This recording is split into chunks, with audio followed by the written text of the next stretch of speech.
Bem, tuma hobby preparação, nós a começar o ano escolar a abrir, nós começar com o programa de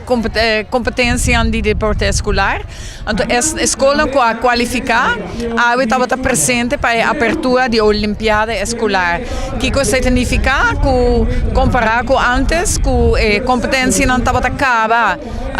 cada tanto semana de deporte, agora que a escola está qualificar, tem um programa de deporte escolar para a Olimpíada escolar. Então, durante a Olimpíada escolar, nós temos final de diferentes disciplinas, não está de quatro deportes, não. Então, nós estamos muito contentes com assim a escola a participar,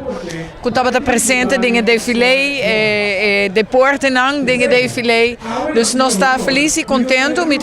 com a demonstrar que a escola, aluno não, está muito motivado e entusiasmado para participar em deporte escolar. E isso é importante para se nós buscamos motivar os jovens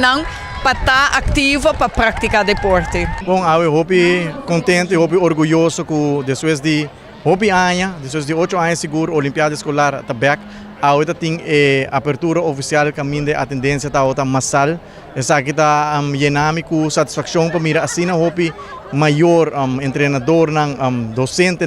presente para uma bonita abertura de Olimpíada Escolar. A Olimpíada Escolar, nós ponemos aqui no nosso programa de governação, esta parte do nosso manejo, de nossa visão, a tinha abertura com a competência mesmo a começar de ano passado, caminho 42 escolas a participar, 1.700 alunos a participar, e me querer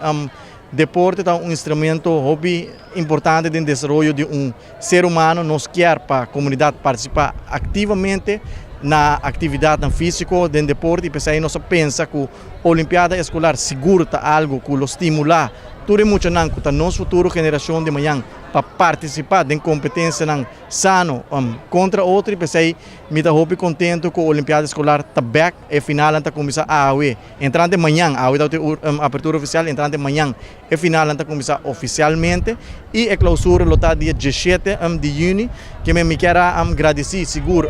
Ibiza, me quero agradecer FFD, me quero agradecer Britânia, me quero agradecer todos os que foram parte do Ministério de Turismo, Salubridade e Deporte, agradecer a diretora de Ibiza e agradecer todos os que a Olimpíada Escolar uma realidade, uma bonita abertura, algo hobby majestoso, a um lugar a caminho hobby a presenciar essa aqui, e finalmente me quero desejar todos os alunos, todos os participantes hobby êxito dentro da competência aqui. Essa aqui é a Rubiano, o website